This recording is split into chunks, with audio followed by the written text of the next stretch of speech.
ಋಷಿಭ್ಯೋ ನಮೋ ಗುರುಭ್ಯಃ. ಓಂ ಶಾಂತಿ ಶಾಂತಿ ಶಾಂತಿ. ಪರಮಾರ್ಥವನ್ನು ಕಂಡುಹಿಡಿಯುವುದು ಸಾಧ್ಯ. ಈಗ ಮತ್ತೊಂದು ಆಕ್ಷೇಪವನ್ನು ಸಮಾಲೋಚನೆಗೆ ತೆಗೆದುಕೊಳ್ಳೋಣ. ನಮಗೆ ಕಾಣುತ್ತಿರುವ ದೃಶ್ಯರಾಶಿಯಲ್ಲಿ ಅವಸ್ಥೆಗಳು ಉಂಟೆಂದು, ಸರ್ವವೂ ವಿಕಾರ ಪ್ರವಾಹ ಮಾತ್ರವಲ್ಲವೆಂದು ಒಪ್ಪೋಣ. ಆದರೆ ಈ ಅವಸ್ಥೆಗಳ ತತ್ವವೇನೆಂಬುದನ್ನು ಕಂಡುಹಿಡಿಯುವುದು ಸಾಧ್ಯವೇ? ಈಗ ಪರಮಾರ್ಥವು ಒಂದಿದೆ ಎನ್ನುವುದನ್ನು, ಅವಸ್ಥೆಗಳು ವಿಕಾರಾತ್ಮಕವಲ್ಲ, ನಿಜವಾದ ಅರ್ಥದಲ್ಲಿ ಅವಸ್ಥೆಗಳು ಅಂತ ಹೇಳಿದರು. ಅಂದರೆ ಅವಸ್ಥೆಗಳು ವಿಕಾರವನ್ನು ಹೊಂದುವುದಿಲ್ಲ. ಪ್ರಪಂಚದಲ್ಲಿರುವ ಪದಾರ್ಥಗಳು ವಿಕಾರದ ಪ್ರವಾಹ ರೂಪವಾಗಿವೆ ಅಂತ ಅವನು ಆಕ್ಷೇಪಣೆ ಮಾಡಿದ್ದನಲ್ಲ. ಅದೇನೋ ಒಂದು ಅರ್ಥದಲ್ಲಿ ಸರಿಯಾಗಿದ್ದರೂ ಅವಸ್ಥೆಗಳು ಮಾತ್ರ ವಿಕಾರ ಹೊಂದುವುದಿಲ್ಲ, ಕಾಲದಲ್ಲಿ ಇರ್ತಕ್ಕಂಥವುಗಳಲ್ಲ.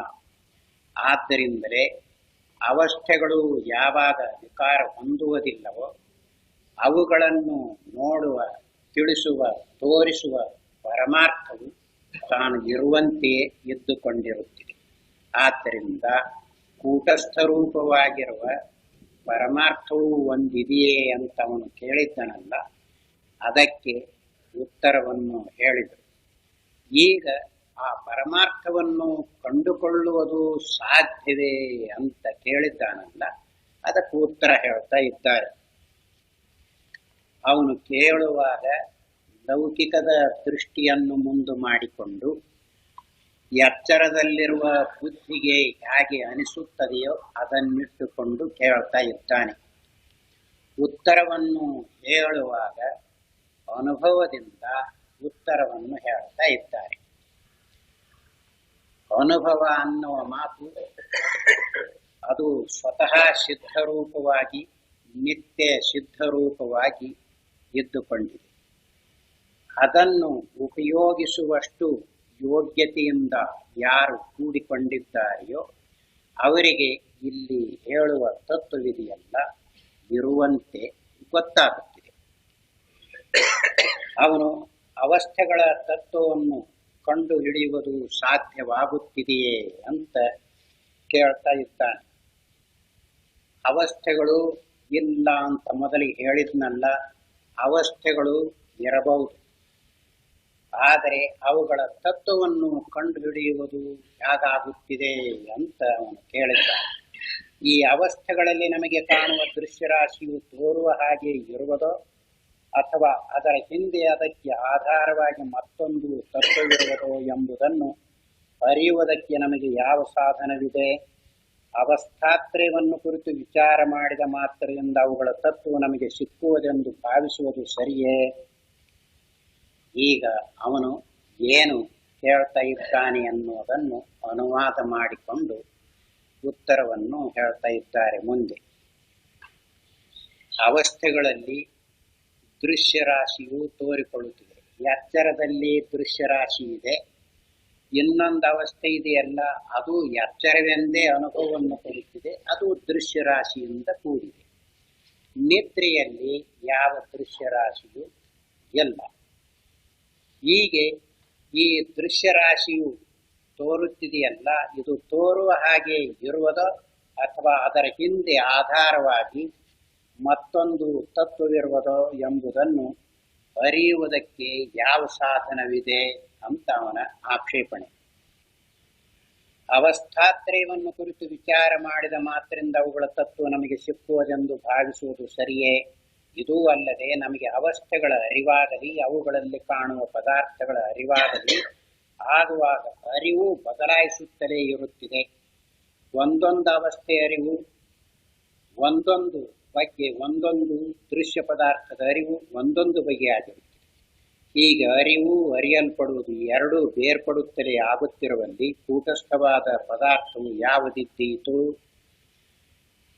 ಅವಸ್ಥೆಯೇನೋ ಇದ್ದುಕೊಂಡಿದೆ, ಅದರಲ್ಲಿ ದೃಶ್ಯರಾಶಿಯು ತೋರಿಕೊಳ್ಳುತ್ತಿದೆ. ಅದು ವಿಕಾರ ರೂಪವಾಗಿದ್ದುಕೊಂಡಿದೆ. ಆ ಪದಾರ್ಥಗಳನ್ನು ಅರಿವಿದೆಯಲ್ಲ, ಅದು ವಿಕಾರವನ್ನು ಹೊಂದುತ್ತಲೇ ಇರುತ್ತಿದೆ. ಆನೆಯ ಅರಿವು ಬೇರೆ, ಮನುಷ್ಯನ ಅರಿವು ಬೇರೆ, ಕದದ ಅರಿವು ಬೇರೆ, ಎಲ್ಲ ಅರಿವು ಒಂದೇ ಹಾಗೆ ಬೇರೆ ಬೇರೆಯಾಗಿ. ಹೀಗೆ ಅವನು ಕೇಳ್ತಾ ಇದ್ದಾನಲ್ಲ, ಯಾವ ದೃಷ್ಟಿಯನ್ನಿಟ್ಟುಕೊಂಡಿದ್ದಾನೆ? ಎಚ್ಚರದಲ್ಲಿರುವ ಬುದ್ಧಿಯನ್ನು ಉಪಯೋಗಿಸಿಕೊಂಡಿದ್ದಾನೆ. ಈ ಬುದ್ಧಿಗೆ ಎಲ್ಲ ಅರಿವು ಒಂದೇ ಅಂತ ಹೇಗೆ ಆಗುತ್ತಿದೆ? ಆಗುವುದಿಲ್ಲ. ಒಂದೊಂದರಿವು ಬೇರೆ ಬೇರೆಯಾಗಿ ಇರುತ್ತಿದೆ. ಆ ದೃಷ್ಟಿಯಿಂದಲೇ ಇಲ್ಲಿ ಆಕ್ಷೇಪಣೆಯನ್ನು ಮಾಡಿದ್ದಾನೆ. ಆದ್ದರಿಂದ ಅರಿಯುವುದಾಗಲಿ ಅರಿಸಿಕೊಳ್ಳುವ ವಿಷಯಗಳಾಗಲಿ ಇವು ಬದಲಾಯಿಸುತ್ತಲೇ ಇರುತ್ತಿವೆ.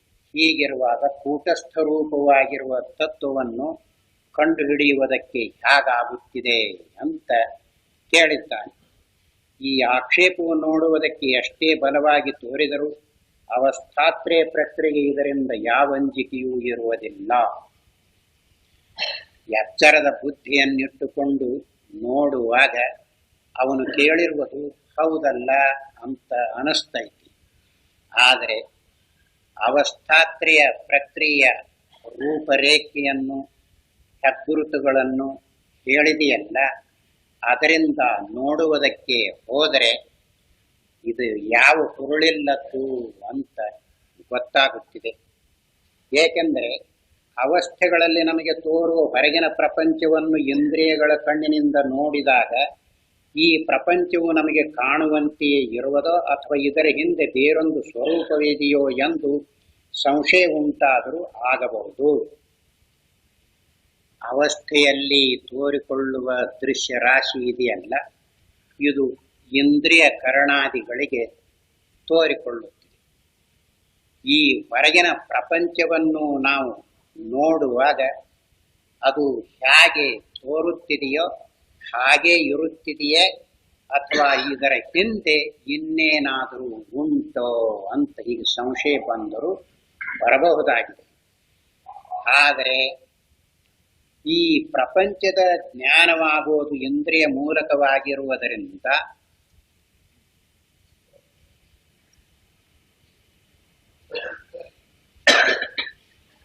ಈ ಪ್ರಪಂಚದ ಜ್ಞಾನ ಇಂದ್ರಿಯಗಳ ಮೂಲಕವಾಗಿರುವುದರಿಂದ ನಮಗೆ ಈ ಉಪಾಧಿ ಇಲ್ಲದಿದ್ದರೆ ಅದು ಹೇಗೆ ಇರುತ್ತಿದೆ ಅಂತ ತಿಳಿದುಕೊಳ್ಳುವುದಕ್ಕೆ ಬರುವುದಿಲ್ಲ. ಸಂಶಯ ಬಂದರೂ ಬರಬಹುದಾಗಿದೆ. ಯಾಕೆ ಅಂದರೆ ಪದಾರ್ಥಗಳನ್ನು, ವಿಷಯಗಳನ್ನು ನೋಡುವುದಕ್ಕೆ ಇಂದ್ರಿಯಗಳು ಬೇಕು. ಈ ಇಂದ್ರಿಯಗಳನ್ನು ಬಿಟ್ಟರೆ ಇದು ಹೇಗಿರುತ್ತಿದೆ ಅಂತ ತಿಳಿದುಕೊಳ್ಳುವುದಕ್ಕೆ ಯಾವುದರಿಂದ ಬರ್ತೈತಿ? ಬರುವುದಿಲ್ಲ. ಹಾಗೆ ಇದೆಯೋ ಅಥವಾ ಇನ್ನೊಂದು ರೂಪವಾಗಿ ಇದೆಯೋ ಹೇಳುವುದಕ್ಕೆ ಬರುವಂತಿಲ್ಲ. ಆದ್ದರಿಂದಲೇ ಇಲ್ಲಿ ಈ ಉಪಾಧಿಯಿಂದ ಕೂಡಿಕೊಂಡು ನೋಡುವಾಗ ಒಂದು ರೂಪ, ಆ ಉಪಾಧಿಯು ಇಲ್ಲದಿದ್ದರೆ ಅದು ಹೇಗಿರುತ್ತಿದೆಯೋ ಅಂತ ತಿಳಿದುಕೊಳ್ಳುವುದಕ್ಕೆ ಬರುವಂತಿಲ್ಲ. ಆದ್ದರಿಂದ ಅದು ಇರುತ್ತಿದೆಯೋ ಅಥವಾ ಇಲ್ಲವೋ ಹೇಗೆ ಗೊತ್ತು ಅಂತ ಹೀಗೆ ಸಂಶಯ ಬಂದರೂ ಬರಬಹುದು. ಆದರೆ ಅವಸ್ಥೆಗಳ ವಿಷಯದಲ್ಲಿ ಹೀಗೆ ಸಂಶಯ ಬರುವುದಕ್ಕೆ ಅವಕಾಶವಿಲ್ಲ. ಯಾಕೆ ಅಂದರೆ ವಿಷಯಗಳು ಅಥವಾ ಇಂದ್ರಿಯಗಳು ಇವು ಇರಬಹುದು, ಇಲ್ಲದಂತೆ ಆಗಬಹುದು. ಇಂದ್ರಿಯಗಳು ವಿಷಯಗಳನ್ನು ತಿಳಿಯಬಹುದು ಅಥವಾ ತಿಳಿಯದೆ ಇರಬಹುದು. ಆದರೆ ಅವಸ್ಥೆಗಳ ವಿಷಯದಲ್ಲಿ ಹೀಗೆ ಸಂಶಯ ಬರುವುದಕ್ಕೆ ಅವಕಾಶವಿಲ್ಲ. ಯಾಕೆ ಎಂದರೆ ಯಾವುದಿದ್ದರೂ ಎಲ್ಲವೂ ಅವಸ್ಥೆಯ ಒಳಗೆ ಅಡಕವಾಗಿರುತ್ತಿವೆ. ಆದ್ದರಿಂದ ಇದು ಇರುತ್ತಿದೆಯೋ ಇಲ್ಲವೋ ಅಂತ ಈಗ ಕಲ್ಪನೆಯು ಅಲ್ಲಿ ಹೊಂದುವುದಿಲ್ಲ ಅವಸ್ಥೆಗಳನ್ನು ನೋಡಿ ವಿಚಾರ ಮಾಡುವ ಪ್ರಸಂಗದಲ್ಲಿ. ಇದಲ್ಲದೆ ವಿಷಯಗಳಾಗಲಿ ಇಂದ್ರಿಯಗಳನ್ನಾಗಲಿ ಉಪಯೋಗಿಸಿಕೊಂಡು ನೋಡ್ತಾ ಇರುವಾಗ ಇಂದ್ರಿಯಗಳಲ್ಲಿ ಕೆಲವು ಸಾರೆ ದೋಷವು ಇದ್ದರೆ ಬೇರೆಯಾಗಿ ತೋರಿಕೊಳ್ಳುತ್ತೆ. ಹೇಗೆ ಅಂದರೆ, ಒಬ್ಬನು ಒಂದನ್ನು ಏನೋ ನೋಡ್ತಾ ಇದ್ದಾನೆ, ನೋಡ್ರಿ ಅಲ್ಲಿ ಜಿಂಕೆ ನಿಂತಿದೆ ಅಂತ ಹೇಳುತ್ತಾನೆ. ಇವನು ಜಿಂಕೆ ಅಲ್ಲ ಕಾಣ್ರಿ, ಯಾವನೋ ಮನುಷ್ಯ ಇರುವಂಗೆ ಕಾಣಿಸ್ತಾನ ಇವನು ಹೇಳ್ತಾನೆ. ಅಲ್ಲಿಂದ ಸರಿಯಾಗಿ ನೋಡಿದಾಗ ಅವನು ಬಾಯ್ಕೊಂಡು ನಿಂತಿದ್ನಲ್ಲ, ಎದ್ದು ನಿಂತ. ಹೌದು, ನಾನು ಜಿಂಕೆ ಅಂತ ತಿಳ್ಕೊಂಡಿದ್ದೆ, ಅದು ಜಿಂಕೆ ಅಲ್ಲ ಮನುಷ್ಯ ಅಂತ ಹೀಗಾಗಬಹುದು. ಅಥವಾ ಈ ಎಣ್ಣೆ ಮಾರುವುದಕ್ಕೆ ಬರ್ತಾ ಇದ್ದಾರಲ್ಲ, ಈ ಸೇಂಟ್ ಅಂತ ಸುವಾಸನೆಯನ್ನು ಮಾರುವುದಕ್ಕೆ, ಅವರು ಇಷ್ಟಿಷ್ಟು ಬಾಟ್ಲಿಗೆ ₹1 ₹2 ತಗೊಳ್ತಾ ಇದ್ದಾರೆ.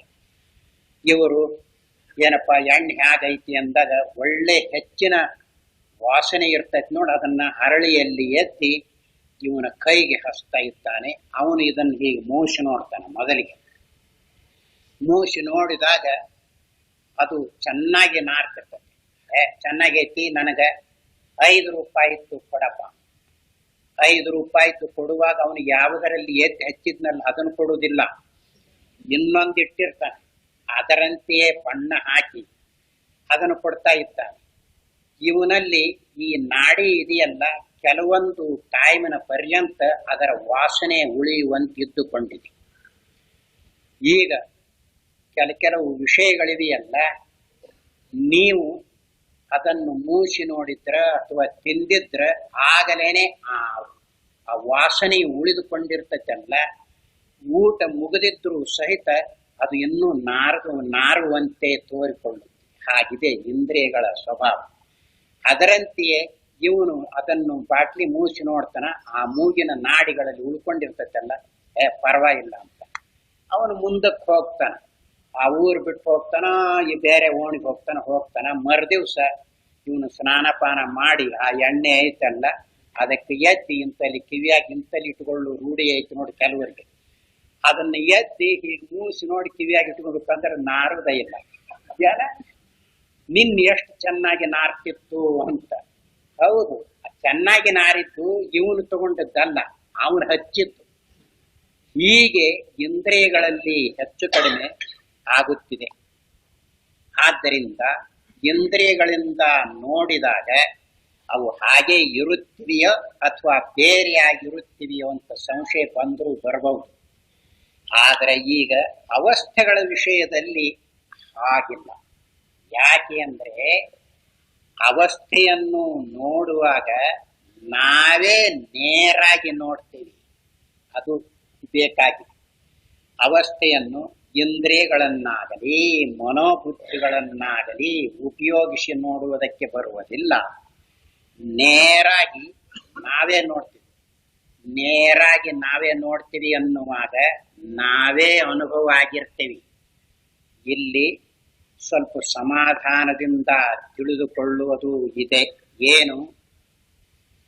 ಅನುಭವದಿಂದ ನೋಡುವುದು, ನೇರಾಗಿ ನೋಡುವುದು ಅಂತ ಬಂದಾಗ ಯಾರಾದರೂ ಆ ಅನುಭವವನ್ನು ಉಪಯೋಗಿಸಿ ನೋಡ್ತಾ ಇದ್ದಾನೆ, ಹೀಗೆ ಅರ್ಥ ಮಾಡಿದರೆ ಹೊಂದುವುದಿಲ್ಲ.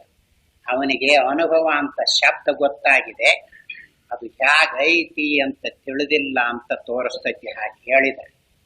ಯಾಕೆ ಅಂದರೆ, ಅನುಭವ ರೂಪವೇ ಇವನಾಗಿರುವುದರಿಂದ ಇವನನ್ನು ಇನ್ನೊಬ್ಬನು ಉಪಯೋಗಿಸುವುದಕ್ಕೆ ಇನ್ನೊಬ್ಬನು ಯಾವನಿದ್ದಾನೆ ಇವನಲ್ಲಿ ಇರುವುದಿಲ್ಲ.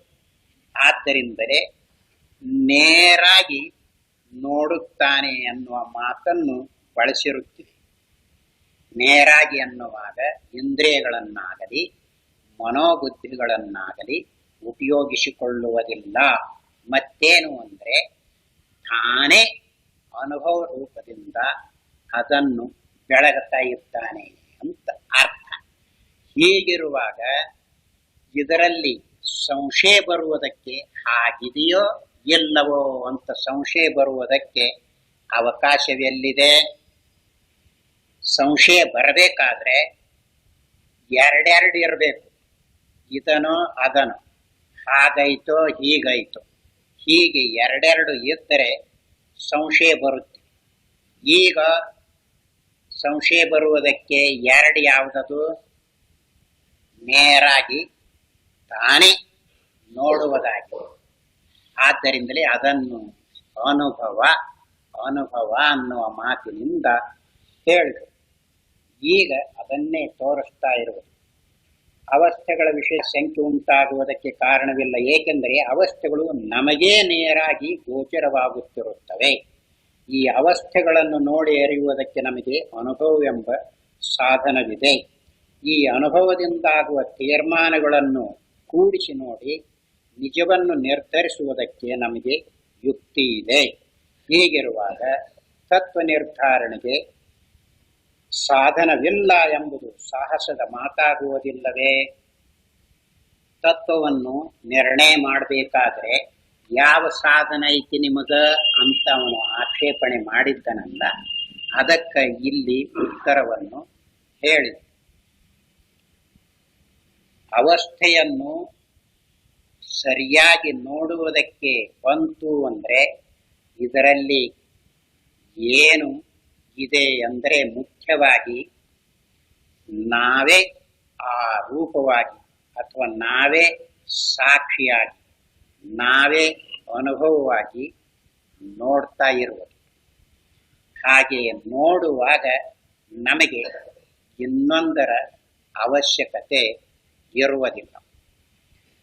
ಈ ಅನುಭವವಿದೆಯಲ್ಲ, ಅದು ತಾನು ಇರುವಂತೆಯೇ ಇದ್ದುಕೊಂಡಿರುತ್ತದೆ. ಒಮ್ಮೆ ಹೀಗಿರ್ತದೆ, ಒಮ್ಮೆ ಇನ್ನೊಂದು ರೂಪವಾಗಿರ್ತದೆ. ಹೀಗಿರುವುದಿಲ್ಲ ಅನುಭವ. ಅದು ಬದಲಾವಣೆಯಾಗುವುದಿಲ್ಲ, ವಿಕಾರವನ್ನು ಹೊಂದುವುದಿಲ್ಲ, ತಾನು ಇರುವಂತೆಯೇ ಇದ್ದುಕೊಂಡಿರುತ್ತದೆ. ಆದ್ದರಿಂದ ಈ ಅನುಭವದಿಂದ ಅವಸ್ಥೆಗಳ ತತ್ವವನ್ನು ತಿಳ್ಕೊಳ್ಳುವುದಕ್ಕೆ ಸಾಧ್ಯವಿದೆ. ಇನ್ನು ಅವಸ್ಥೆಗಳು ಮೂರು ಅಂತ ಹೇಳ್ತಲ್ಲ, ಎಚ್ಚರ, ಕನಸು, ನಿದ್ರೆ. ಈ ಮೂರಕ್ಕೂ ಅನುಭವ ಮೂರಿಲ್ಲ. ಎಚ್ಚರದ ಅನುಭವ, ಕನಸಿನ ಅನುಭವ, ನಿದ್ರೆಯ ಅನುಭವ ಅಂತ ಹೇಳುವಾಗ ಮೂರು ಅನುಭವಗಳಿಲ್ಲ, ಇರುವುದು ಒಂದೇ. ಅದು ಯಾವುದು ಬರುತ್ತಿದೆಯೋ ಅದನ್ನು ಬೆಳಗುತ್ತದೆ. ಹೇಗೆ ಅಂದರೆ, ಇಲ್ಲಿರುವ ದೀಪವು ತಾನು ಇರುವಂತೆ ಇದ್ದುಕೊಂಡಿದೆ. ಒಬ್ಬರು ಬಂದರು, ಅವರು ಹೊರಟು ಹೋದರು. ಇನ್ನೊಬ್ಬರು ಬಂದರು, ಹೊರಟು ಹೋದರು. ಮತ್ತೊಬ್ಬರು ಬಂದರು, ಅವರು ಹೊರಟು ಹೋದರು. ಯಾರು ಬರ್ತಾರೆ ನೋಡು, ಅವರನ್ನ ಬೆಳಗ್ತದೆ. ಆಗ ಅದರಲ್ಲಿ ಏನಾದರೂ ಹೆಚ್ಚು ಕಡಿಮೆ ಇರುತ್ತಿದೆಯೇ ಅಥವಾ 1, 2, 3 ಅಂತ ಆಗುತ್ತಿದೆಯೇ? ಎಲ್ಲ ಅದರಂತೆಯೇ ಈಗ ಅವನು ಏನು ಕೇಳೇನ ಅಂದ್ರೆ ನೆನಪಿನಲ್ಲಿ ಇಟ್ಟುಕೊಳ್ರಿ, ಒಂದೊಂದು ವಿಷಯಕ್ಕೆ ಒಂದೊಂದು ಅರಿವು ಬೇರೆ ಬೇರೆ, ಒಂದೊಂದು ಅವಸ್ಥೆಗೆ ಒಂದೊಂದು ಅರಿವು ಬೇರೆ ಬೇರೆ ಅಂತ ಕೇಳಿರುವುದು. ಆದ್ದರಿಂದ ಈಗ ವಿಷಯಗಳು ಬೇರೆ, ಅರಿವು ಬೇರೆ ಆಗಿರುವಾಗ ಕೂಟಸ್ಥ ರೂಪವಾಗಿರುವುದು ಯಾವುದು? ಹೀಗೆ ಕೇಳಿದ್ದಾರೆ. ಅವನಿಗೆ ಅರಿವು ಅನ್ನುವಾಗ ಬುದ್ಧಿ ಅರಿವು ಐತಲ್ಲ, ಅದೇ ಅರಿವು ಅವನಿಗೆ. ವಿಷಯದ ಆಕಾರವನ್ನು ಹೊಂದುವ ವೃತ್ತಿ ಇದೆ ನೋಡು, ಆ ವೃತ್ತಿಯನ್ನೇ ಅರಿವು ಅಂತ ಲೋಕದಲ್ಲೆಲ್ಲ ಜನರು ಇಟ್ಟುಕೊಂಡಿರುವುದು. ಈಗ ಇದು ವಿಶೇಷ ಸಂಸ್ಕೊಂಡು ಮನೋಬುದ್ಧಿಗಳ ನೋಡಿಕೊಂಡು ಅವನೊಬ್ಬನಿಗೆ ಮಾತ್ರ ಈ ಅನುಭವ ಗೊತ್ತಾಗಿರುತ್ತೆ. ಉಳಿದವರಿಗೆ ಅನುಭವ ಅನ್ನುವ ಶಬ್ದವನ್ನು ಬಳಸಬಹುದು, ಅನುಭವ ಅಂತ ಹೇಳಬಹುದು.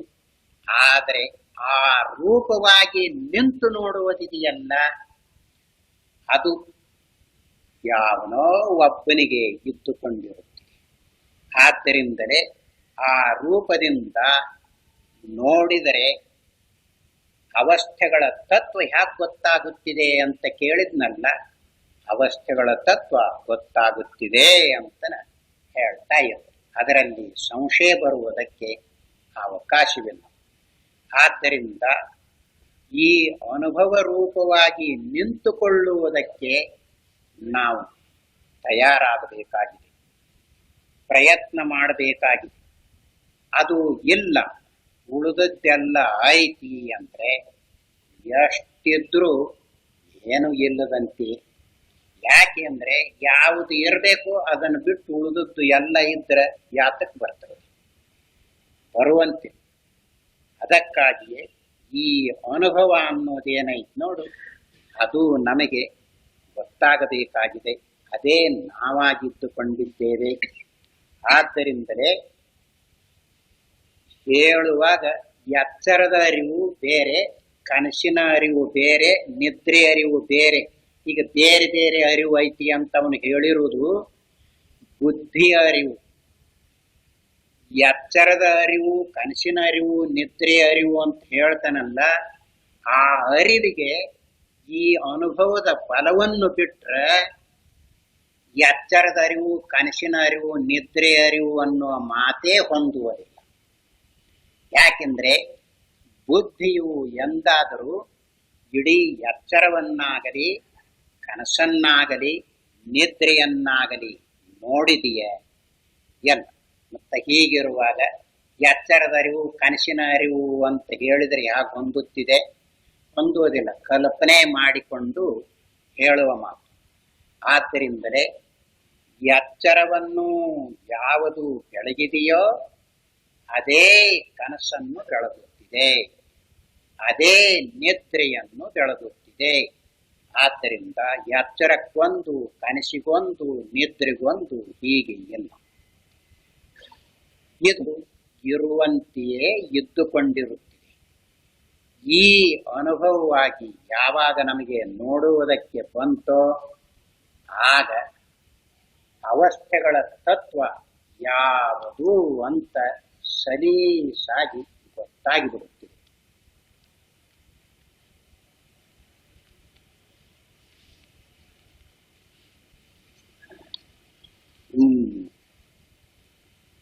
ನಾವು ಅವಸ್ಥೆಗಳ ಅರಿವುಗಳ ಹೋಗು ಬರುವುಗಳನ್ನು, ಅವಸ್ಥೆಗಳ ಮತ್ತು ಅವುಗಳಲ್ಲಿರುವ ದೃಶ್ಯಗಳ ಅರಿವುಗಳು ಬೇರೆ ಬೇರೆ ಆಗುತ್ತಿರುವವು ಎಂಬುದನ್ನು ಎಲ್ಲರೂ ಒಪ್ಪಬೇಕು. ಆದರೆ ಆ ಅರಿವುಗಳು ಬೇರ್ಪಡುತ್ತಿರುವೆ ಎಂಬುದನ್ನು ನೋಡುವುದಕ್ಕೆ ಒಬ್ಬರಿರಬೇಕೆಂದು ಒಪ್ಪಿದರಲ್ಲವೇ ಆ ಬದಲಾವಣೆಯು ನಿಜವೆಂಬುದು ಸಿದ್ಧವಾಗುತ್ತಿದೆ. ಯಾವ ನಾವು ಅವಸ್ಥೆಗಳ ಅರಿವುಗಳ ಹೋಗು ಬರುವುಗಳನ್ನು ನೋಡಿ ಅರಿಯುತ್ತಿರುವೆವೋ ಆ ನಮ್ಮ ಸ್ವರೂಪದಲ್ಲಿ ಯಾವ ವಿಕಾರವು ಇರುವುದಿಲ್ಲವೆಂದು ಒಪ್ಪಬೇಕು. ಈಗ ಅವಸ್ಥೆಗಳ ಅರಿವು ಬದಲಾವಣೆ ಆಗುತ್ತಿದೆ ಅಂತ ಪ್ರಚಾರದಲ್ಲಿ ಬಂದಿದೆಯಲ್ಲ, ಅದು ಬುದ್ಧಿಯ ಅರಿವು. ಅದು ಎಚ್ಚರ ಬೇರೆ, ಕನಸು ಬೇರೆ, ನಿದ್ರೆ ಬೇರೆ ಅಂತ ಹೇಳುವುದದು. ಈ ಅನುಭವ ಇದೆಯಲ್ಲ, ಆ ಅರಿವುಗಳು ಬೇರೆ ಬೇರೆ ಅಂತ ಹೇಳಲಿ. ಆದರೆ ಬೇರೆ ಬೇರೆ ಅಂತ ಯಾವುದರಿಂದ ಗೊತ್ತಾಗಿದೆಯೋ ಅದು ಬೇರೆ ಬೇರೆ ಆಗಿದೆಯೇ? ಹೇಗೆ ಅನುಭವವಾಗುತ್ತಿದೆ ಎನ್ನುವುದನ್ನು ನೋಡಿಕೊಳ್ಳಬೇಕು. ಇದು ಎಚ್ಚರ, ಇದು ಕನಸು, ಇದು ನಿದ್ರೆ ಹೀಗಾಗುವುದಿಲ್ಲ, ಹೀಗೆ ಅನುಭವವಾಗುವುದಿಲ್ಲ. ಇದು ಕಲ್ಪನಾ ರೂಪದಲ್ಲಿ ಬುದ್ಧಿಯು ತಯಾರು ಮಾಡಿಕೊಂಡಿರುವುದು ಅನುಭವ. ಅದರಲ್ಲಿ ವಿಕಲ್ಪವಿಲ್ಲ, ಅದು ಬೆಳಗುವುದಷ್ಟೇ. ಈಗ ದೀಪ ಇಂಥ ಮನೆಯವರು ಅಂತ ಬೆಳಗುತ್ತದೆ. ಅದು ಬೆಳಗುತ್ತಾ ಇದೆ, ಅದರಲ್ಲಿ ಜನರು ಬೇರೆ ಬೇರೆಯವರು ಕೂತ್ಕೊಂಡಿದ್ದಾರೆ ಅಂತ ನೀವು ಕಲ್ಪನೆ ಮಾಡಿಕೊಳ್ತಾ ಇದ್ದೀರಿ. ಆದರೆ ದೀಪದಲ್ಲಿ ಮಾತ್ರ ಯಾವ ಕಲ್ಪನೆ ಇಲ್ಲ. ಅದರಂತೆ ಅನುಭವದಲ್ಲಿ ಈ ಅರಿವು ಅಂತ ಏನೇನು ಬುದ್ಧಿಯು ತಯಾರು ಮಾಡಿಕೊಳ್ಳುತ್ತದೆಯೋ ಅದನ್ನೆಲ್ಲ ಬೆಳಗ್ಗೆ ತೋರಿಸುವುದು ಈ ಅನುಭವ. ಅದರಲ್ಲಿ ಮಾತ್ರ ಯಾವ ಹೆಚ್ಚು ಕಡಿಮೆಯೂ ಇರುವುದಿಲ್ಲ, ಬದಲಾವಣೆ ಆಗುವುದಿಲ್ಲ, ಅದರಲ್ಲಿ ವಿಕಲ್ಪವಿಲ್ಲ, ಅದರಲ್ಲಿ ಕಲ್ಪನೆ ಇರುವುದಿಲ್ಲ. ಇದು ಎಂಥದ್ದು ಅಂತ ತಿಳಿಯುವುದು ಬುದ್ಧಿ. ಇದನ್ನೇ ಲೋಕದಲ್ಲಿ ಜನರು ಅರಿವು ಅಂತ ಇಟ್ಟುಕೊಂಡಿದ್ದಾರೆ. ಅನುಭವ ಇದೆಯಲ್ಲ, ಸಾಕ್ಷಿ ರೂಪವಿದೆಯಲ್ಲ, ಆತ್ಮಸ್ವರೂಪದ ಜ್ಞಾನವಿದೆಯಲ್ಲ, ಅದ ಇದು ಎಂಥ ಹೀಗರಿಯುವುದಿಲ್ಲ. ಅದು ಬೆಳಗ್ತಾ ಇದೆ, ತೋರಿಸ್ತಾ ಇದೆ ಅಷ್ಟೇ. ಈ ಬುದ್ಧಿ ಇದೆಯಲ್ಲ ತಾನು ಕಲ್ಪನೆ ಮಾಡಿಕೊಳ್ಳುವುದು. ಆದ್ದರಿಂದಲೇ ಇದನ್ನು ಸರಿಯಾಗಿ ನೋಡಿಕೊಂಡರೆ ಆ ನಮ್ಮ ಅನುಭವದಲ್ಲಿ ಅಥವಾ ಸಾಕ್ಷಿಯಲ್ಲಿ ಯಾವ ವಿಕಾರವೂ ಇರುವುದಿಲ್ಲ, ಇರುವಂತೆಯೇ ಇದ್ದುಕೊಂಡಿರುತ್ತಿದೆ. ಈ ಅವಸ್ಥೆಗಳು ಬರಲಿ ಮರೆಯಾಗಲಿ, ತೋರ್ಲಿ ಮರೆಯಾಗಲಿ, ಅದು ಇರುವಂತೆಯೇ ಇರುತ್ತಿದೆ. ಅಷ್ಟೇ ಅಲ್ಲ, ಅದು ಇರುವಾಗಲೂ ಆ ಅನುಭವವೇ ಬೆಳಗ್ತೈತೆ. ಅದು ಮರೆಯಾಗಿದೆ ಅಂತ ಗೊತ್ತಾಗುತ್ತಿದೆಯಲ್ಲ, ಆ ಅನುಭವದಿಂದಲೇ ಗೊತ್ತಾಗುವುದು. ಯಾಕೆ? ಬುದ್ಧಿಯು ಎಚ್ಚರವು ಮರೆಯಾದದ್ದನ್ನು ನೋಡುವ ಯೋಗ್ಯತೆ ಇದೆ, ಅದಕ್ಕೆ ಇರ್ತತೆ ಬುದ್ಧಿ, ಅದೇ ಇರುವುದಿಲ್ಲ. ಹೀಗಿರುವಾಗ ಅದು ಇರುವುದಿಲ್ಲ. ಎಚ್ಚರ ಇರಲಿಲ್ಲ ಅಂತ ಹೇಳುವುದಕ್ಕೆ ಅಧಿಕಾರವಿದೆಯಾ? ಕನಸು ಇರಲಿಲ್ಲ ಅಂತ ಹೇಳುವುದಕ್ಕೆ ಅಧಿಕಾರವಿದೆಯಾ? ನಿದ್ರೆ ಇರಲಿಲ್ಲ ಅಂತ ಹೇಳುವುದಕ್ಕೆ ಅಧಿಕಾರವಿದೆಯಾ? ಎಲ್ಲ. ಆದ್ದರಿಂದಲೇ ಬುದ್ಧಿಯ ವ್ಯವಹಾರವೂ ಇಲ್ಲಿಲ್ಲ. ಅನುಭವದಿಂದಲೇ ತೋರಿತು ಮರೆಯಾಯಿತು ಅಂತ ತಿಳಿದುಕೊಳ್ಳುವುದಕ್ಕೆ ಸಾಧ್ಯವಿದೆ. ಅದು ಬಳಕೆಯಲ್ಲಿ ಬರುವಾಗ ಈ ಬುದ್ಧಿಯನ್ನು ಉಪಯೋಗಿಸಬೇಕಾಗಿದೆಯಲ್ಲ, ಆವಾಗ ಆ ಬುದ್ಧಿಯು ಎಚ್ಚರ, ಕನಸು, ನಿದ್ರೆ ಅಂತ ಹೀಗೆ ಕಲ್ಪನೆ ಮಾಡಿಕೊಳ್ಳುತ್ತಿದೆ. ಆದರೆ ಅನುಭವದಲ್ಲಿ ಇಂಥ ಕಲ್ಪನೆ ಇಲ್ಲ. ಎಚ್ಚರ ಅನ್ನೋ ಕಲ್ಪನೆ ಇಲ್ಲ, ಕನಸು ಅನ್ನೋ ಕಲ್ಪನೆ ಇಲ್ಲ, ನಿದ್ರೆ ಅನ್ನುವ ಕಲ್ಪನೆ ಇಲ್ಲ. ಅದು ಇರುವುದನ್ನು ಬೆಳಗುತ್ತೈತಿ, ಇಲ್ಲದನ್ನು ಬೆಳಗುತ್ತೈತಿ. ಈಗ ಬುದ್ಧಿಯು ನಿರ್ಣಯ ಮಾಡ್ತೈತಲ್ಲ ಏನಂತ, ಎಚ್ಚರ ಇರುವಾಗ ಕನಸು ನಿದ್ರೆ ಇರುವುದಿಲ್ಲ, ಕನಸಿರುವಾಗ ಎಚ್ಚರ ನಿದ್ರೆ ಇರುವುದಿಲ್ಲ, ನಿದ್ರೆ ಇರುವಾಗ ಎಚ್ಚರ ಕನಸು ಇರುವುದಿಲ್ಲ ಅಂತ ಈಗ ನಿರ್ಣಯ ಮಾಡ್ತೈತಲ್ಲ ಬುದ್ಧಿಯ. ಈ ಬುದ್ಧಿಗೆ ಯೋಗ್ಯತೆ ಇದೆ ಹೀಗೆ ನಿರ್ಣಯ ಮಾಡುವುದು ಎಲ್ಲ. ಮತ್ತೆ ಯಾವುದು ನಿರ್ಣಯ ಮಾಡುವುದು? ಅನುಭವ. ಆದರೆ ಆ ಅನುಭವ ನಿರ್ಣಯ ಮಾಡುವಾಗ ಈ ಬುದ್ಧಿಯನ್ನು ಉಪಯೋಗಿಸಿಕೊಳ್ಳುತ್ತಲ್ಲ, ಇದಕ್ಕೆ ದಿಮಾಕ್ ಬಂದ್ಬಿಟ್ಟದೆ. ಜನರು ಇದನ್ನೇ ಹಿಡಿದುಕೊಂಡಿರುವುದರಿಂದ ಇದಕ್ಕ ಗೊತ್ತಾಗೈತಿ ಅಂತ ಇಟ್ಟುಕೊಂಡಿದ್ದಾರೆ ಶಾಸ್ತ್ರಕಾರರು ಸಹಿತ. ಆದ್ದರಿಂದ ಅವರಿಗೆ ಅನುಭವ ಅನ್ನುವ ವಿಷಯ ಸರಿಯಾಗಿ ಗೊತ್ತಿಲ್ಲ. ಅನುಭವದಿಂದ ವಿಚಾರ ಮಾಡುವ ಕ್ರಮ ತಿಳಿದಿಲ್ಲ ಅಂತ ಗೊತ್ತಾಗ್ತಾ ಇದೆ ಅನುಭವದಿಂದ ನೋಡುವವರಿಗೆ. ಆ ನಮ್ಮ ಸ್ವರೂಪದಲ್ಲಿ ಬೆಂಕಿಯಲ್ಲಿ ಬಿಸಿ ಇರುವಂತೆ ಸ್ವಭಾವಕ್ಕೆ ಹತ್ತಿಕೊಂಡಿರುವ ಅರಿವು ಇದೆಯೆಂದು ಒಪ್ಪಿಕೊಳ್ಳಬೇಕು. ಅದು ಈಗ ಬೆಳಗತಕ್ಕ ಅನುಭವವಿದೆಯಲ್ಲ, ಅದು ಅರಿವು ಜ್ಞಾನ ಹೇಗಿದೆ ಅಂದ್ರೆ ಅರಿವನ್ನು ಉಪಯೋಗಿಸಿ ಅರಿಯುತ್ತಿದೆ. ಹೀಗಲ್ಲ, ಮನುಷ್ಯನು ಹಣವಂತನಾಗಿದ್ದಾನೆ ಅಂತ ಹೇಳಿದರೆ ಹಣ ಅವನಲ್ಲಿ ಇದ್ದುಕೊಂಡಿದೆ, ಆದ್ದರಿಂದ ಹಣವಂತ ಅಂತ ಈ ಹೆಸರು ಬಂದಿದೆ. ಆ ಹಣ ಹೋಯ್ತು, ಅವಾಗ ಹಣವಂತ ಅಂತ ಕರೀತಾ ಇದ್ದಾರೆ. ಅದು ಹಣ ಅನ್ನೋದು ಅವನಿಗೆ ಸ್ವಭಾವವಲ್ಲ, ಹೊಂದಿರುವುದು. ಅದರಂತೆಯೇ ಇಲ್ಲಿ ಅರಿವು ಅನ್ನೋದೇನೈತ್ ನೋಡು, ಇದು ಸ್ವಭಾವ ರೂಪವಾಗಿದ್ದುಕೊಂಡಿದೆ, ಒಂದದ್ದಲ್ಲ. ಆದ್ದರಿಂದಲೇ ಶಾಸ್ತ್ರದಲ್ಲಿ ಆತ್ಮನು ಸತ್ಯ ಸ್ವರೂಪನು, ಜ್ಞಾನ ಸ್ವರೂಪನು, ಆನಂದ ಸ್ವರೂಪನು, ಸತ್ಯದ ಆನಂದ ಸ್ವರೂಪನು ಅಂತ ಹೀಗೆ ಹೇಳಿರ್ತಾರೆ.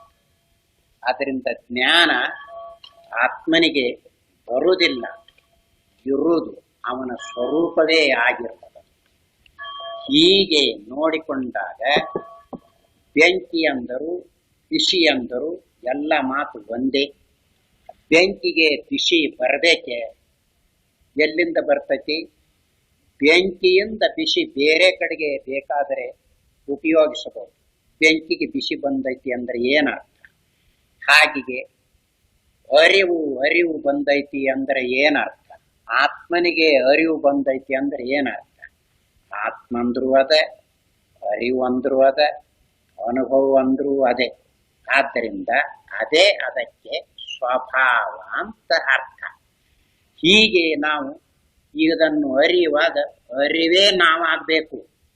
ಅರಿವನ್ನು ಉಪಯೋಗಿಸಿ ತಿಳಿತೇವಿ ಅಂದ್ರೆ ಅವನಿಗೆ ಅರಿವು ಅಂದ್ರೆ ಗೊತ್ತಿಲ್ಲ, ತಾನು ಯಾರು ಅಂದ್ರೆ ಗೊತ್ತಿಲ್ಲ.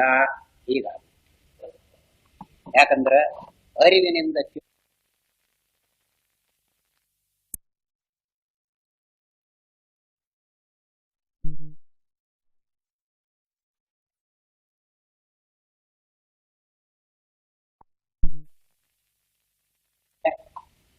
ಅವನಿಗೆ ಅರಿವು ಅಂದ್ರೆ ಗೊತ್ತಿಲ್ಲ, ತಾನು ಯಾರು ಅಂದ್ರೆ ಗೊತ್ತಿಲ್ಲ.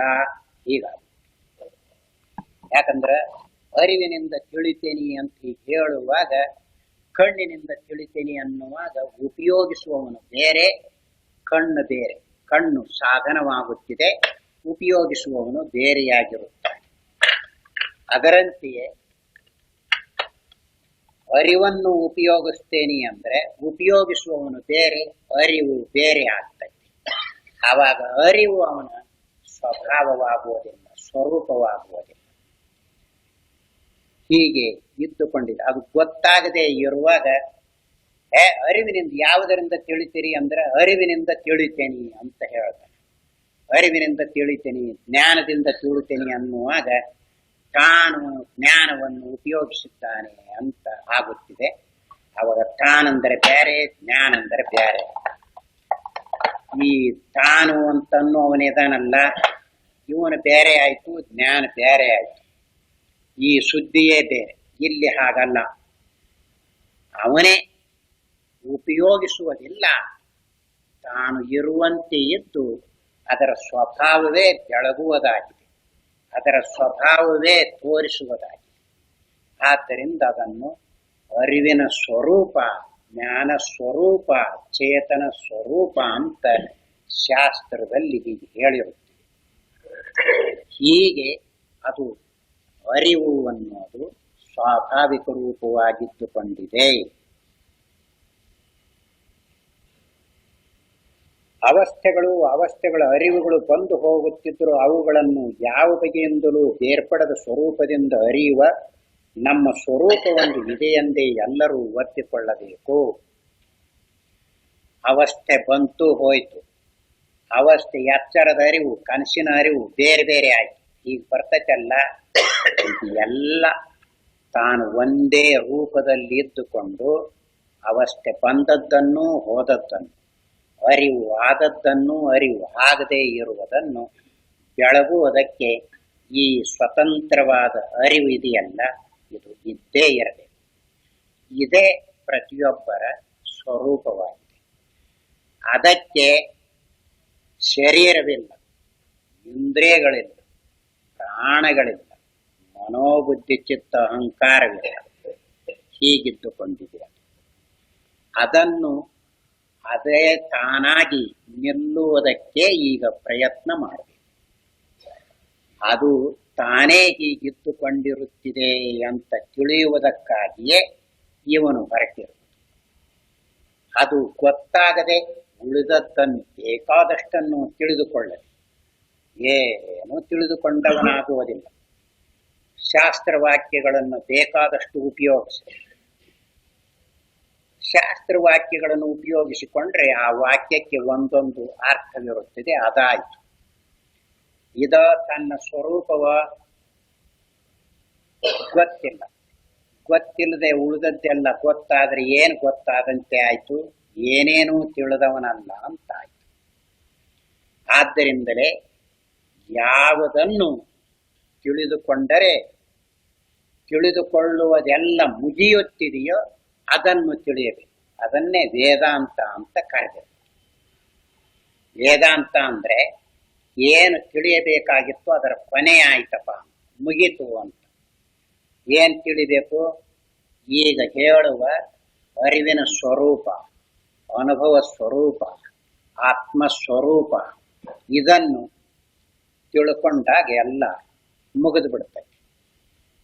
ಈಗ ಈ ಮಾತನ್ನು ಉಪಯೋಗಿಸ್ತೈತಲ್ಲ, ಹೇಳುವಾಗ ಏನಾದರೂ ಒಂದು ದೋಷ ಇದ್ದ ಇರ್ತೈತಿ. ಇದನ್ನು ಸರಿಯಾಗಿ ತಿಳ್ಕೋಬೇಕು. ಯಾಕೆ ಅಂದ್ರೆ ಈಗ ಹೇಳುವ ಈ ಅರಿವನ್ನು ತಿಳ್ಕೋಬೇಕು ಅಂತ ಹೇಳಿದರೆ ಅರಿವೇ ತಾನಾಗಿರುವಾಗ ಆ ಅರಿವನ್ನು ತಿಳ್ಕೊಳ್ಳುವುದು ಅಂದ್ರೆ ಯಾವುದರಿಂದ ತಿಳ್ಕೊಳ್ಳಕ್ ಬರ್ತೈತಿ? ಯಾವುದರಿಂದಲಾದರೂ ತಿಳಿದುಕೊಂಡ್ರೆ ಅದನ್ನು ಅರಿವು ಅಂತ ಕರೆಯಬಹುದೇ? ತಿಳಿಸಿಕೊಂಡ್ರೆ ಅದನ್ನು ಅರಿವು ಅನ್ನುತ್ತಾರೆಯೇ? ತಿಳಿಸಿಕೊಂಡ್ರೆ ವಿಷಯವಾಯಿತು. ಮತ್ತ ತಿಳ್ಕೋಬೇಕು ಅಂತ ಹೇಳುತ್ತಿದೆಯಲ್ಲ, ತಿಳ್ಕೋಬೇಕು ಅಂದ್ರೆ ತಿಳಿಸುವುದಕ್ಕಾಗಿ ಹೇಳುವ ಮಾತದು. ಮತ್ತೇನು? ಉಪಾಧಿಯನ್ನು ಸಂಪೂರ್ಣವಾಗಿ ಬಿಡಿಸಿಕೊಳ್ಳ್ರಿ, ಅಥವಾ ಅದೇ ನೀವಾಗಿ ನಿಲ್ರಿ. ಮುಗಿತು. ಉಪಾಧಿಯನ್ನು ಸಂಪೂರ್ಣವಾಗಿ ಬಿಡಿಸಿಕೊಂಡಾಗ ಅದೇ ತಾನಾಗಿ ಇರುತ್ತಾನೆ. ಆಗ ಇದನ್ನು ತಿಳಿಯಬೇಕು ಅಂತ ಹಾಗಿರುವುದಿಲ್ಲ. ಅದೇ ತಾನಾಗಿರುವಾಗ ಯಾವುದರಿಂದ ತಿಳ್ಕೊಂಡಿರ್ತಾನೆ? ಯಾವುದರಿಂದಲೂ ತಿಳಿಯಕ್ ಬರುವುದಿಲ್ಲ. ಮತ್ತೇನು? ಯಾವುದು ಅದರಿಂದ ತಿಳಿಸಿಕೊಳ್ಳುತ್ತಿದೆ ನೋಡು, ಆ ತಿಳಿಸಿಕೊಳ್ಳುವುದನ್ನು ಬಿಟ್ಟು ಬಿಟ್ರೆ ಇವನೇ ಆ ಅರಿವಾಗಿ ಇರ್ತಾನೆ. ಅದನ್ನು ಅದು ಉಳಿಮೆ ರೂಪ ಅಂತ ಹೇಳುತ್ತಾರೆ. ಅವು ಏನ್ ಹೇಳಿದ್ರು ಒಂದು ದೋಷ ಇದ್ದೇ ಇರ್ತೈತಿ. ಉಳಿಮೆ ರೂಪ ಅಂತ ಹೇಳಿದಾಗ ಇದು ಎಲ್ಲ ಹೋಯ್ತು, ಇದು ಉಳ್ಕೊಂತು ಅಂತ ಮತ್ತೆ ಬರ್ತೈತಿ. ಮತ್ತೇನು ಅಂದ್ರೆ ತಿಳಿಸುವುದಕ್ಕಾಗಿ ಹಾಗೆ ಉಪಯೋಗ ಮಾಡಬೇಕಾಗುತ್ತಿದೆ ಅಷ್ಟೇ. ಆದ್ದರಿಂದ ಅರಿವು ಯಾವುದಕ್ಕೂ ವಿಷಯವಾಗುವುದಿಲ್ಲ ಅನ್ನುವುದನ್ನು ನೆನಪಿನಲ್ಲಿಟ್ಟುಕೊಂಡಿರಬೇಕು ವಿಚಾರ ಮಾಡುವವನು. ಉಪಾಧಿಯನ್ನು ಸಂಪೂರ್ಣವಾಗಿ ಬಿಡಿಸಿಕೊಳ್ಳುವುದಕ್ಕೆ ಪ್ರಯತ್ನಿಸಬೇಕು. ಹಾಗಾಯಿತು ಅಂದ್ರೆ ಇಲ್ಲಿ ಹೇಳುವ ವಿಷಯವಿದೆಯಲ್ಲ, ಅರಿವಿನ ಸ್ವರೂಪವೇ, ಜ್ಞಾನ ಸ್ವರೂಪವೇ, ಅನುಭವ ಸ್ವರೂಪವೇ ಅಂತ ಹೇಳುತ್ತಿದೆ ನೋಡು, ಅದು ಹೌದು ಅಂತ ಗೊತ್ತಾಗುತ್ತೆ. ಇದನ್ನು ಬಿಟ್ಟು ಆ ಶಾಸ್ತ್ರದಲ್ಲಿ ಅದನ್ನು ಹೇಳಿದೆ, ಈ ಶಾಸ್ತ್ರದಲ್ಲಿ ಇದನ್ನು ಹೇಳಿದೆ, ಅದು ಹೀಗೆ ಹೇಳ್ತೈತಿ, ಇದು ಹೀಗೆ ಹೇಳ್ತೈತಿ, ಬೇಕಾದ್ ಹೇಳಿ, ಯಾವುದನ್ನು ಹೇಳಿದರೂ ಸಹಿತ ಆತ್ಮನನ್ನು ಹೇಳುವುದು ಯಾವುದೂ ಇಲ್ಲ. ಆತ್ಮನನ್ನು ಯಾವುದಾದ್ರೂ ಹೇಳ್ತೈತ? ಆತ್ಮನನ್ನು ಹೇಳ್ತು ಅಂದ್ರೆ ಹಾಗಾದರೆ ಹೇಳುವುದಕ್ಕದು ವಿಷಯವಾಗಿದೆಯೇ? ಎಲ್ಲ ಏನು ಅಂದ್ರೆ ಹೊರಗಿನ ವಿಷಯಗಳ ಸಂಗ್ರಹ ಮಾಡುವುದಕ್ಕಾಗಿ ಮಾತುಗಳ ಸಂಗ್ರಹವನ್ನು ಮಾಡಿಕೊಳ್ಳುತ್ತಾನೆ ಅಷ್ಟೇ. ಏನು ಮಾಡಬೇಕೋ ಅದನ್ನು ಬಿಡ್ತಾ ಇದ್ದಾನೆ. ಏನ್ ಮಾಡಬೇಕು? ಏನೇನು ಮಾಡ್ದಂಗಿರಬೇಕು. ಏನ್ ಮಾಡ್ಬೇಕ್ರಿ? ಏನೇನೂ ಮಾಡ್ಬೇಡ ಅಲ್ರಿ. ಏನು ಮಾಡ್ದಂಗೆ ಹೇಗೆ ಇರಕ್ ಬರ್ತೈತಿ? ಅದೇ ಬಂದಿರು. ಏನಾದ್ರೂ ಮಾಡ್ಬೇಕು ಅಂತ ಇವನು ಹೊರಟಿರುವುದು ಅದೇ ಅಡ್ಡಿಯಾಗಿ. ಏನಾದ್ರೂ ಮಾಡಕ್ ಹೋಗ್ತೀಯಲ್ಲ ಅದೇ ಅಡ್ಡಿ. ಏನು ಮಾಡ್ಬೇಡ.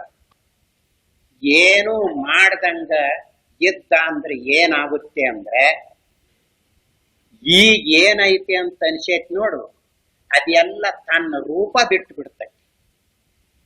ಇದು ಎಲ್ಲ ತನ್ನ ರೂಪ ಬಿಟ್ಟು ಅಂದ್ರೆ ಅವಾಗ ಏನ್ ಮಾಡುದೈತಿ? ಅದೇ ತಾನಾಗಿರ್ತ. ಇದನ್ನೇ ಬಲ್ಲವರು ಮುದ್ದು ರಾಮನ ಪೂಜಿಪೆ ಸದ್ದು ಮಾಡದಿರಿ ಸರ್ವೇಂದ್ರಿಯಂಗಳಿರ ಅಂತ ಹೇಳಿಕೊಂಡಿದ್ದಾರೆ. ಸರ್ವೇಂದ್ರಿಯಂಗಳಿರ, ನನಗೆ ನೀವು ಉಪಕಾರ ಮಾಡಬೇಕಾಗಿದ್ರೆ ನಿಮ್ಮ ವ್ಯವಹಾರ ಬಿಟ್ಟು ಬಿಡ್ರಿ, ಅಷ್ಟೇ ಸಾಕು ನನಗೆ, ನಾನು ರಾಮನ ಪೂಜೆ ಮಾಡ್ತೇನೆ. ಇವರು ಸುಮ್ಮನಾಗ್ಬಿಟ್ರೆ ಏನದ ನಾವು, ಅವನೇ ರಾಮ ಆಗ್ಯದ, ಅವನೇ ಆತ್ಮ ರಾಮ ಆಗ್ಯದ. ಇವರು ಪೂಜೆ ಮಾಡುವುದಕ್ಕಂತ ಹೊರಡ್ತಾ ಇದ್ದಾನಲ್ಲ, ಇವುಗಳನ್ನೆಲ್ಲ ಸಾಮಗ್ರಿ ಇಟ್ಟುಕೊಂಡು ಇದೇ ಅಡ್ಡಿಯಾಗಿದೆ. ಇವನ ಪೂಜೆ ಆಗೈತಿ. ಇವನ ಪೂಜೆ ಐತಲ್ಲ ಏನೋ ಪ್ರಯೋಜನವಿಲ್ಲದ್ದಾಗಿದೆ. ಆದ್ದರಿಂದ ಪೂಜೆ ಮಾಡ್ಬೇಕಾದ್ರೆ ಏನ್ ಮಾಡ್ಬೇಕು, ಇವು ಏನು ಕತ್ಲ ಮಾಡಕತ್ತೇವಲ್ಲ, 5 ಕರ್ಮೇಂದ್ರಿಯಗಳು ತಮ್ಮ ವ್ಯವಹಾರ ಮಾಡ್ತವೆ, 5 ಜ್ಞಾನೇಂದ್ರಿಯಗಳು ಏನೇನೋ ಹಿಡಿಯಾಕ ಹೋಗ್ತಾವ, ಮನೋಬುದ್ಧಿ ಚಿತ್ತ ಅಹಂಕಾರಗಳು ತಮ್ಮ ವ್ಯವಹಾರದಲ್ಲಿ ಮಗ್ನವಾಗುವುದಕ್ಕೆ ಹೋಗ್ತವಲ್ಲ, ಇವೇ ಅಡ್ಡಿ. ನಮ್ಮ ಸ್ವರೂಪದಲ್ಲಿ ನಾವು ನಿಲ್ಲಬೇಕಾದ್ರೆ, ನಾವೇ ನಾವಾಗಿ ಇರಬೇಕಾದ್ರೆ ಇವೇ ಅಡ್ಡಿಯಾಗಿ. ಇವುಗಳ ವ್ಯವಹಾರ ಯಾವಾಗ ಬಿಟ್ಟ ಅವಾಗ ಏನಿರ್ತದೆ, ತಾನೇ ಇರ್ತದೆ. ಅದನ್ನೇ ಆತ್ಮಸ್ವರೂಪ ಅಂತ ಕರೆದಿರುವುದು, ಅದನ್ನೇ ಪರಮಾತ್ಮ ಪರಬ್ರಹ್ಮ. ಶ್ರುತಿಯಲ್ಲಿ ನಿಶ್ಶಬ್ದಂ ಬ್ರಹ್ಮ ಮುಚ್ಯತೆ, ಯಾವ ಶಬ್ದ ಮಾಡಬಾರ್ದು ಅಂತ. ಏನಾದ್ರೂ ಶಬ್ದ ಆಯ್ತು ಅಂದ್ರೆ ಅದು ಅಲ್ಲ. ಅದು ಹಾಗೆ ಹೇಳುವಾಗ ನಿಶ್ಶಬ್ದಂ ಬ್ರಹ್ಮ ಮುಚ್ಚಿತೆ ಅಂತ ಹೇಳಿದಾಗ ಅದು ಶಬ್ದ ಆಯ್ತು, ತಿಳಿಸುವುದಕ್ಕಾಗಿ ಪ್ರಯೋಗ ಮಾಡಿ ಅಷ್ಟೇ. ಹುಡುಗರಿಗೆ ಸುಮ್ಮನೆ ಇರ್ಯೋ ಅಂದಾಗ ಮಾಸ್ತರು ಅವರು ಶಬ್ದ ಮಾಡಿದರಲ್ಲ, ಅವಾಗ ಆ ಹುಡುಗರು ನಿಂತು ಬಿಡ್ತಾರೆ, ಗಲಾಟೆ ಮಾಡೋದ್ರಲ್ಲಿ ಹೆದರಿಕೊಳ್ತಾ ಇದ್ದಾರೆ. ಹಾಗೆ ಇವೆಲ್ಲ ಹೆದರಿಕೊಂತಾವ, ತಮ್ಮ ಶಬ್ದ ಬಿಟ್ಟು ಬಿಡ್ತಾವ. ಬಿಟ್ಟಾಗ ಆಗಲೇನೆ ಆತ್ಮರಾಮನ ಪೂಜೆ ಮುಗಿದು ಹೋಯ್ತು. ಆ ಸ್ವರೂಪವೇ ನಾವಾಗಿದ್ದುಕೊಂಡಿರುತ್ತೆ. ಆದ್ದರಿಂದಲೇ ಇಲ್ಲಿ ಅದನ್ನು ಸರಿಯಾಗಿ ನೋಡಿಕೊಳ್ಳಬೇಕು. ಆದ್ದರಿಂದ ಇಂಥ ಸ್ವರೂಪವು ಇರುವಾಗ ಅದು ಬದಲಾವಣೆ ಆಗುವುದಾಗಲಿ ಏನಾದರೂ ಆಗುವುದಾಗಲಿ ಹೀಗಿರುವುದಿಲ್ಲ. ಆದ್ದರಿಂದ ಅರಿವು ಅಂದ್ರೆ ನಮ್ಮ ಸ್ವರೂಪ, ನಮ್ಮ ಸ್ವರೂಪ ಅಂದ್ರೆ ಅರಿವು. ಇದನ್ನು ಬರೀ ಅರಿವು ಅಂತ ಮುಂದೆ ಹೇಳುವವರಿದ್ದಾರೆ. ಇದಕ್ಕೆ ಬರೀ ಅರಿವು ಅಂದ್ರೆ ವಿಷಯಗಳಿಲ್ಲದ ಅರಿವು, ಏನೂ ಯಾವ ವಿಷಯಗಳು ಇರಬೇಕಾಗಿಲ್ಲ ಅಂಥದ್ದು ಈ ಅರಿವು. ಈಗ ನಮಗೆ ಯಾವುದಾದ್ರೂ ಒಂದು ಅರಿವು ಆಯ್ತು ಅಂತ ಹೇಳಿದಾಗ ಯಾವುದರದು ಅಂತ ಕೇಳ್ತೇವೆ. ಯಾಕೆ, ಅದಕ್ಕೊಂದು ವಿಷಯ ಇರ್ತೈತಿ. ಯಾವ ಅರಿವು ಅಂದ್ರೆ ಮಿಷನ್ನಿನ ಅರಿವು, ಸ್ಕೂಲ್ ಅರಿವು, ಡಾಕ್ಟರ್ ಅರಿವು, ಇಂಜಿನಿಯರ್ ಅರಿವು, ಇನ್ಯಾವುದರ ಅರಿವು ಏನಾದ್ರೂ ಒಂದಿದ್ದ ಇರ್ತೈತಿ. ಈ ಅರಿವಿಗೆ ಏನೂ ಇಲ್ಲ, ಬರೀ ಅರಿವು. ಆದ್ದರಿಂದಲೇ ಇದು ಸ್ವಾಭಾವಿಕವಾಗಿದೆ, ಸ್ವರೂಪವಾಗಿದೆ. ಇದರಿಂದ ನಾವು ಈಗ ಅವಸ್ಥೆಗಳನ್ನು ಅಳೆಯುತ್ತಾ ಇರುವುದು ಬುದ್ಧಿಯಿಂದಲ್ಲ. ಬುದ್ಧಿಗೆ ಅವು ಗೋಚರವೇ ಆಗುವುದಿಲ್ಲ, ಬುದ್ಧಿಗೆ ವಿಷಯವಲ್ಲ. ಎಚ್ಚರ ಹೋಯ್ತು ಅಂದ್ರೆ ಎಚ್ಚರದ ಬುದ್ಧಿ ಅದರ ಕೂಡ ಹೋಗಿಬಿಡ್ತದೆ, ಇರುವುದಿಲ್ಲ. ಕನಸು ಹೋಯ್ತು ಅಂದ್ರೆ ಕನಸಿನ ಬುದ್ಧಿ ಅದರ ಕೂಡ ಹೋಗಿಬಿಡ್ತದೆ, ಇರುವುದಿಲ್ಲ. ಹೀಗಿರುವಾಗ ಒಂದಿರುವಾಗ ಇನ್ನೆರಡು ಇರುವುದಿಲ್ಲ ಅಂತ ನಿರ್ಣಯ ಮಾಡುವುದಕ್ಕೆ ಅನುಭವವೇ ಬೇಕಾಗಿದೆ.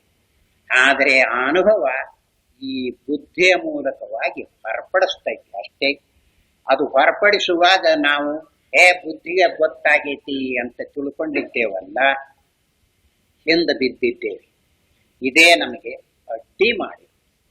ಆದ್ದರಿಂದ ಈಗ ಸರಿಯಾಗಿ ನೋಡಿಕೊಂಡು ನಿರ್ಣಯ ಮಾಡಿಕೊಳ್ಳಬೇಕು.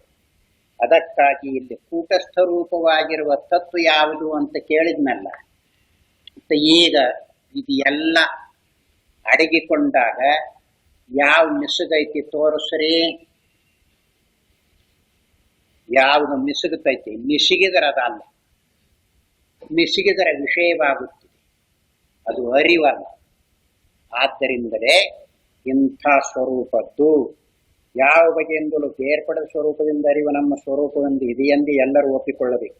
ಈ ಕೂಟಸ್ಥವಾದ ನಮ್ಮ ಸ್ವರೂಪದ ಅರಿವಿನಿಂದ ಎಲ್ಲದರ ಪರಮಾರ್ಥವನ್ನು ನಾವು ಗೊತ್ತುಪಡಿಸಬಹುದೆಂಬ ಸಿದ್ಧಾಂತಕ್ಕೆ ಯಾವ ಆಕ್ಷೇಪವೂ ಇರುವುದಿಲ್ಲ.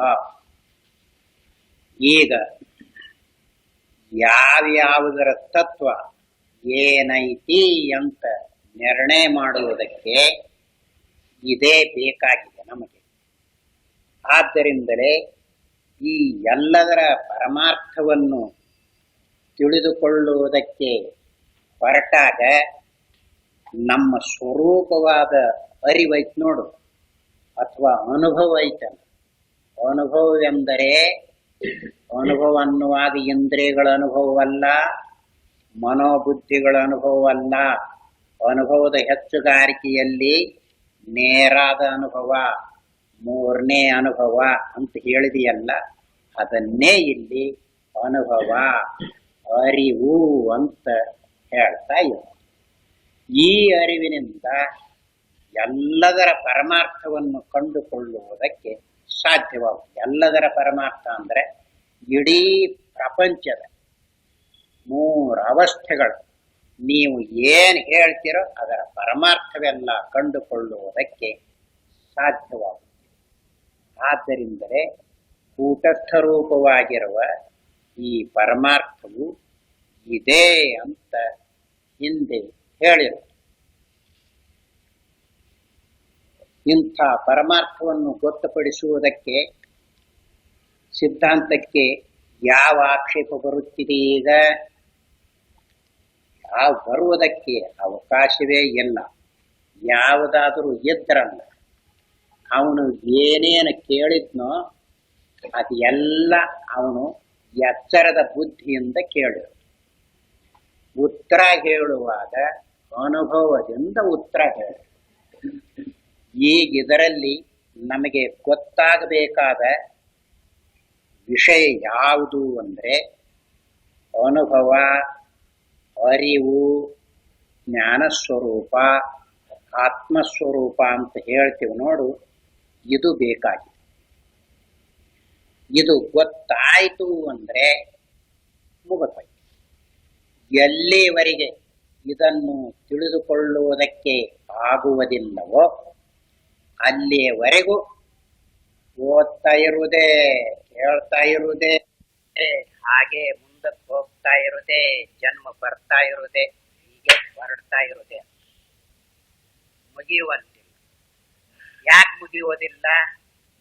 ಇನ್ನು ತಿಳ್ಕೊಳ್ಳೋದಕ್ಕೆ ಐತಲ್ಲ, ಅದ್ಯಾವಲ್ಲಿ ಯಾವುದನ್ನು ತಿಳಿದರೆ ತಿಳಿಯಬೇಕಾದದ್ದೇ ಉಳಿಯುವುದಿಲ್ಲವೋ ಅದು ಇದನ್ನು ಹೇಳಿ.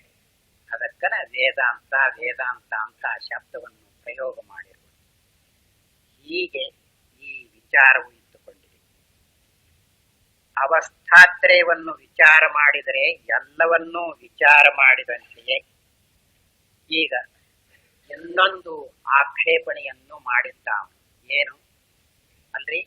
ಅವಸ್ಥೆಗಳನ್ನು ವಿಚಾರ ಮಾಡಿದರೆ ಎಲ್ಲ ವಿಚಾರ ಮಾಡಿದಂತೆ ಆಗುತ್ತಿದೆಯೇ? ಪ್ರಪಂಚವಿದೆ, ಜೀವರಾಶಿ ಇದೆ, ಬೇರೆ ಬೇರೆ ಪದಾರ್ಥಗಳಿದೆ. ಈಗ ಅವಸ್ಥೆಗಳನ್ನು ವಿಚಾರ ಮಾಡಿದರೆ ಎಲ್ಲ ಹೇಗೆ ವಿಚಾರ ಮಾಡಿದಂತೆ ಆಗುತ್ತಿದೆ ಅಂತ ಕೇಳಿದ್ನಲ್ಲ, ಅದಕ್ಕೆ ಈಗ ಮತ್ತೆ ಉತ್ತರ ಹೇಳ್ತಾ ಇದ್ದಾರೆ. ನಮ್ಮ 3 ಅವಸ್ಥೆಗಳನ್ನು ವಿಚಾರ ಮಾಡಿಕೊಂಡ ಮಾತ್ರದಿಂದ ಇಡೀ ವಿಶ್ವದ ಪರಮಾರ್ಥವು ವಿಚಾರದ ವಿಷಯವಾದೀತೆ ಎಂಬ ಆಕ್ಷೇಪ ಒಂದುಂಟು. ಅವನು ಹೇಳಿದ್ನಲ್ಲ, ಅಲ್ಲ ನಮ್ಮ 3 ಅವಸ್ಥೆಗಳನ್ನು ವಿಚಾರ ಮಾಡಿದರೆ ಇಡೀ ವಿಶ್ವದ ವಿಚಾರ ಮಾಡಿದಂತೆ ಆಗುತ್ತಿದೆಯೇ? ಅವನು ಯಾಕೆ ಹಾಕಿ ಕೇಳ್ತಾ ಇದ್ದಾನೆ ಅಂದ್ರೆ, ಅವಸ್ಥೆ ಅಂದ್ರೆ ಎಷ್ಟು ವಿಶಾಲವಾಗೈತಿ ಅನ್ನೋದು ಅವನಿಗೆ ಗೊತ್ತಿಲ್ಲ. ಅದಕ್ಕಾಗಿ ಅವನು ಈ ಆಕ್ಷೇಪಣೆಯನ್ನು ಮಾಡಿರುವುದು. ಅಂದ್ರೆ ನನಗ್ ಬರುವ ಎಚ್ಚರ ಕಣ್ಣಾಗ ಬರ್ತತೆ, ಕನಸು ಕಂಠದಾಗ ಆಗತ್ತ, ಎದೆಯಾಗ ನಿದ್ರೆ. ಒಂದು ಗೇಣ್ಯಾಗ 3 ಅಕ್ಕವು, ಇನ್ನೂ ಕಾಲು ಕೈ ಉಳಿದವಲ್ರಿ ಅಂತ ಕೇಳುವವರು ಇರ್ತಾರೆ. ಶಾಸ್ತ್ರಕಾರರಿದ್ದಾರೆ, ಸಾಮಾನ್ಯ ಜನರು ಇರಲಿ. ಯಾಕೆ ಹೀಗೆ ಅವರು ಇಟ್ಟುಕೊಂಡಿದ್ದಾರೆ ಅಂದ್ರೆ, ಅವಸ್ಥೆ ಎಂದರೆ ಯಾವುದು?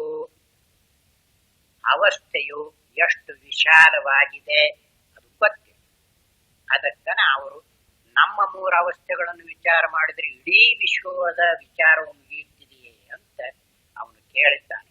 ಅವನ ಬಾಯಿಂದ ಆಕ್ಷೇಪಣೆಯನ್ನು ಹಾಕಿ ಉತ್ತರ ಹೇಳ್ತಾ ಇದ್ದಾರೆ. ಅದು ಅವಸ್ಥೆ ಎಂಬ ಮಾತಿನ ವಿಶಾಲವಾದ ಅರ್ಥವನ್ನು ಮರೆತವರಿಗೆ ಮಾತ್ರ ತೋರುತ್ತಿದೆ. ನಾವು ಅವಸ್ಥೆ ಎಂಬುದರ ವ್ಯಾಪಕತ್ವವು ಎಷ್ಟರ ಮಟ್ಟಿಗಿದೆ ಎಂಬುದನ್ನು ಆಗಲೇ ವಿವರಿಸಿರುತ್ತೇವೆ. ಓದುಗರು ಅದನ್ನು ನೆನಪಿನಲ್ಲಿಟ್ಟಿದ್ದರೆ ಈ ಆಕ್ಷೇಪದ ಅಂಜಿಕೆಯು ಅವರಿಗೆ ತಾಕುವುದಿಲ್ಲ. ಅವಸ್ಥೆ ಎಷ್ಟು ವಿಶಾಲವಾಗಿದೆ ಅಂತ ಮೊದಲನೇ ಹೆಗ್ಗುರುತಿನಲ್ಲಿ ಹೇಳಿದ್ರು. ಅವಸ್ಥೆ ಎಷ್ಟು ವಿಶಾಲವಾಗಿದೆ, ಇವನು ವಿಶ್ವ ಅಂತ ಏನು ಹೇಳ್ತಾನೆ ನೋಡು, ಅದೆಲ್ಲ ಅದರೊಳಗ ಸೇರಿಕೊಂಡು ಬಿಟ್ಟಿದೆ. ಆಧ್ಯಾತ್ಮಿಕ ಪ್ರಪಂಚ, ಆದಿ ಭೌತಿಕ ಪ್ರಪಂಚ, ಆದಿ ದೈವಿಕ ಪ್ರಪಂಚ ಎಲ್ಲ ಅದರೊಳಗ ಸೇರಿಕೊಂಡಿದೆ. ಆದ್ದರಿಂದ ಬರಚ್ಚಾಗಿ ಇರುವುದಕ್ಕೆ ಯಾವುದಕ್ಕೆ ತೋರಿಸ್ಬೇಕು. ಈಗ ಕಲ್ಪನೆ ಮಾಡಿ, ಏನು ಅಂದ್ರೆ ಎಚ್ಚರದ ಹೊರಗೆ ಕಲ್ಪನಾ ಮಾಡಿ, ಇರುವುದೆಲ್ಲ ಎಚ್ಚರದ ಅವಸ್ಥೆಯಲ್ಲಿ ಅಡಕವಾಗಿದೆ. ಯಾವ್ಯಾವುದು? ಶರೀರದಿಂದ ಹಿಡಿದು ಅಹಂಕಾರದ ಪರ್ಯಂತ ಆಧ್ಯಾತ್ಮಿಕ ಪ್ರಪಂಚ, ಭೂಮಿ, ಜಲ, ಅಗ್ನಿ, ವಾಯು, ಆಕಾಶ, ಅಖಂಡವಾದ ಆಕಾಶ ಅಂತ ಇಟ್ಟುಕೊಂಡರಲ್ಲ ಅದು. ಅದರಿಂದ ಆಗುವ ಪದಾರ್ಥಗಳು ಅವಸ್ಥೆಯಲ್ಲಿ ಇದ್ದುಕೊಂಡಿವೆ.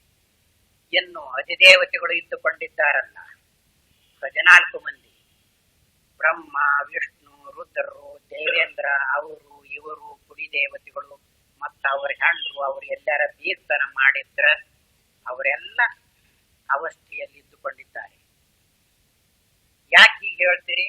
ನಿಮಗ ಗೊತ್ತೈತಿ ಎಚ್ಚರದ ಅವಸ್ಥೆ ಬಂದಿಲ್ಲ, ನಿಮ್ಮ ದೇವರದಾನಂತ ಯಾಕೆ ತಿಳ್ಕೊಂತೀರಿ ಹೇಳ್ರಿ. ಇನ್ನು ಸಗುಣ ಸಾಕಾರ ರೂಪವಾಗಿದ್ದರೆ ಅವಸ್ಥೆಯಲ್ಲಿ ಅಂತರ್ಭಾವ, ಮತ್ತ ಅವರು ನಿರ್ವಿಕಲ್ಪ ನಿರ್ವಿಶೇಷ ರೂಪರಾಗಿದ್ದಾರೆ ನಿಮ್ಮ ದೇವರು ಅಂತ ಇಟ್ಟುಕೊಂಡ್ರೆ ನಿಮ್ಮ ಆತ್ಮನಿಗಿಂತ ಅವರು ಬೇರೆ. ನಿಮ್ಮ ಆತ್ಮ ಯಾವ ರೂಪವಾಗಿದೆಯೋ ಅದೇ ಆ ರೂಪವಾಗಿದೆ. ಆದ್ದರಿಂದ ಅವಸ್ಥೆಯಲ್ಲಿ ಅಡಕವಾಗದೇ ಇರುವ ವಿಷಯವು ಯಾವುದಕ್ಕೆ ತೋರಿಸ್ರಿ ಬರುವುದಿಲ್ಲ. ಅದಕ್ಕಾಗಿ ನಮ್ಮ ಮೂರವಸ್ಥೆಗಳನ್ನು ವಿಚಾರ ಮಾಡಿದರೆ ಹೊರಗೆ ಯಾವ ವಿಷಯವೂ ವಿಚಾರಕ್ಕೆ ಉಳಿಯುವುದೇ ಇಲ್ಲ. ಇದನ್ನು ಗೌಡಪಾದರು ತಮ್ಮ ಕಾರಿಕೆಯಲ್ಲಿ ಬರೆದಿದ್ದಾರಲ್ಲ, ಅದನ್ನೇ ಇಲ್ಲಿ ಉಪಯೋಗಿಸಿಕೊಂಡು ಹೇಳಿದರು. ಮೂರವಸ್ಥೆಗಳ ವಿಚಾರದಲ್ಲಿ ಅಡಕವಾಗದೇ ಇರುವ ವಿಷಯವನ್ನು ತೋರಿಸ್ರಿ. ಎಚ್ಚರದಲ್ಲಿ ತೋರಿಕೊಳ್ಳುವ ಪ್ರಪಂಚ ಎಚ್ಚರದಲ್ಲಿ ಇದ್ದುಕೊಂಡಿದೆ, ಕನಸಿನಲ್ಲಿ ತೋರಿಕೊಳ್ಳುವ ಪ್ರಪಂಚ ಕನಸಿನಲ್ಲಿ ಇದ್ದುಕೊಂಡಿದೆ, ನಿದ್ರೆಯಲ್ಲಿ ಯಾವ ದೃಶ್ಯ ರಾಶಿಯೂ ಇಲ್ಲ. ಹೀಗಿರುವಾಗ ಮೂರವಸ್ಥೆಗಳನ್ನು ವಿಚಾರ ಮಾಡಿದರೆ ಹೊರಗೆ ಯಾವ ವಿಷಯ ಉಳಿದುಕೊಳ್ಳುತ್ತಿದೆ, ಇಂಥ ವಿಷಯ ಉಳಿಯಿತು ಅಂತ ತೋರಿಸ್ರಿ.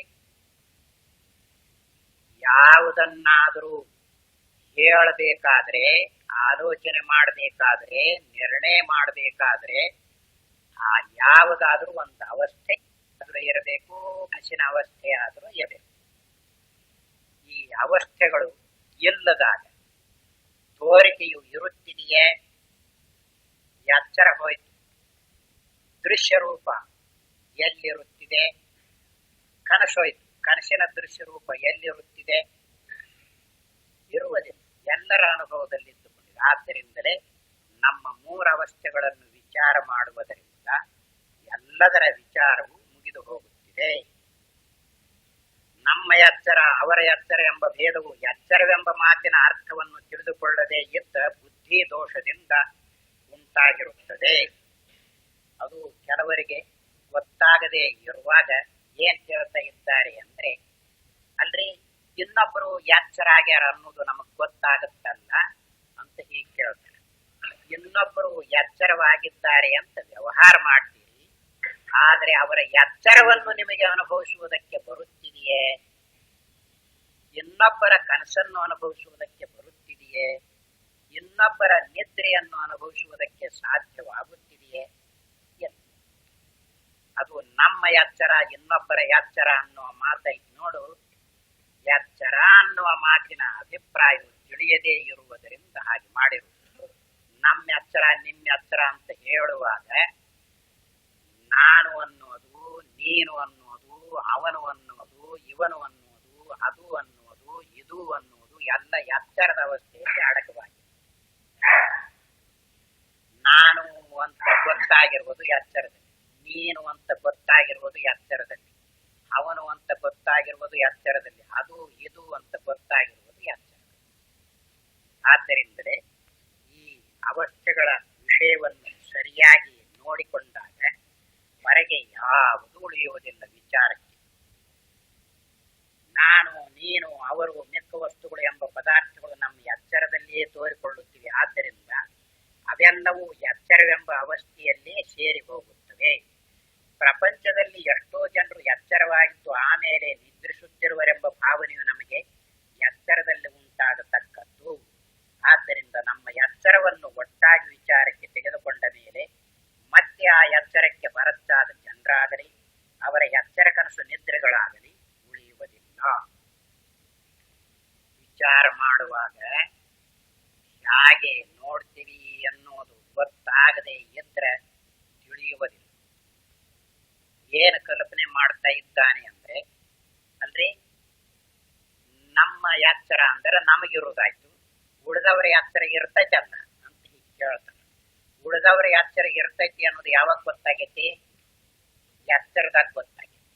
ಆದ್ದರಿಂದ ಎರಡನೇದವರಿಗೆ ಎಚ್ಚರ ಬರುದು, ಎರಡನೇದವರಿಗೆ ಕನಸು ಬರುದು, ಎರಡನೇದವರ ನಿದ್ರೆ ಆಗುವುದು ನಮ್ಮ ಎಚ್ಚರದಲ್ಲಿ ಅಡಕುವ. ನಿಮಗೆ ಎಚ್ಚರ ಇಲ್ಲದಿದ್ರೆ ಎರಡನೇದವರ ಎಚ್ಚರ, ಎರಡನೇದವರ ಕನಸು, ಎರಡನೇದವರ ನಿದ್ರೆ ಐತಿ ಅಂತ ಯಾಕೆ ತಿಳ್ಕೊಂತೀರಿ? ಬರ್ಬೇಕಲ್ಲ, ಬರುದಿಲ್ಲ. ಯಾಕೆ ಬರುದಿಲ್ಲ? ಅದು ಇರ್ಬೇಕಲ್ಲ. ನಮ್ಗೆ ಎಚ್ಚರ ಇಲ್ಲದಿದ್ರೆ ಅದು ಇರ್ಬೇಕೋ ಇಲ್ವಾ? ಇರ್ಬೇಕಲ್ಲ. ಇರುವುದು ಯಾಕೆ ಗೊತ್ತಾಗುತ್ತೆ? ಇರುವುದಿಲ್ಲ. ಆದ್ದರಿಂದಲೇ ಅದು ಬರುವುದಿಲ್ಲ. ಇದರಿಂದ ಅದು ಎಚ್ಚರ ಅನ್ನುವ ಮಾತಿನ ಅರ್ಥ ಸರಿಯಾಗಿ ತಿಳಿಯದೇ ಇರುವಾಗ ಹೀಗೆ ಓಡಾಡ್ತಾ ಇದ್ದಾನೆ ಮನುಷ್ಯ. ಏನ್ ಕೇಳ್ತಾನ? ಅಲ್ರಿ ನಮಗೊಬ್ಬರಿಗೆ ಎಚ್ಚರ ಬರದೇ ಇದ್ರೆ ಉಳಿದವರು ಇರ್ತಾರೋ ಇಲ್ವೋ? ಉಳಿದವರು ಇರ್ತಾರೋ ಇಲ್ಲ ಅನ್ನೋದು ನಿನಗೆ ಯಾಕೆ ಗೊತ್ತಾಯ್ತು ಹೇಳು? ನಿನಗೆ ಎಚ್ಚರ ಬಂದಿಲ್ಲಪ್ಪ, ಉಳಿದವರು ಅದರಂತ ಯಾಕೆ ಗೊತ್ತು ಹೇಳು? ಅವನಿಗೆ ಹೇಳಕ್ ಬರುದಿಲ್ಲ. ಅವಾಗ ಏನ್ ಮಾಡ್ತಾನಂದ್ರ, ಅಲ್ರಿ ಮತ್ ಎಚ್ಚರ ಆದ್ರೆ ಇರ್ತಾರೋ ಇಲ್ವೋ? ಏನ್ ಹೇಳ್ದಂಗಾಯ್ತು? ನಮ್ಮ ಎಚ್ಚರದಲ್ಲಿ ಅವ್ರು ಇರ್ತಾರ ಅಂತ ಮತ್ತು ನಮ್ಮ ಮಾತನ್ನೇ ಅವನು ಹೇಳ್ದಂಗಾಯ್ತು. ಹೀಗಿದೆ. ಆದ್ದರಿಂದಲೇ ನಮ್ಮ ಎಚ್ಚರ, ನಮ್ಮ ಕನಸು, ನಮ್ಮ ನಿದ್ರೆ ಈ ಮೂರವಸ್ಥೆಗಳನ್ನು ವಿಚಾರ ಮಾಡಿ ನೋಡಿದರೆ ಹೊರಗೆ ಯಾವುದೊಂದು ವಿಷಯ ಉಳಿದುಕೊಳ್ಳುವುದಕ್ಕೆ ಅವಕಾಶವಿಲ್ಲ.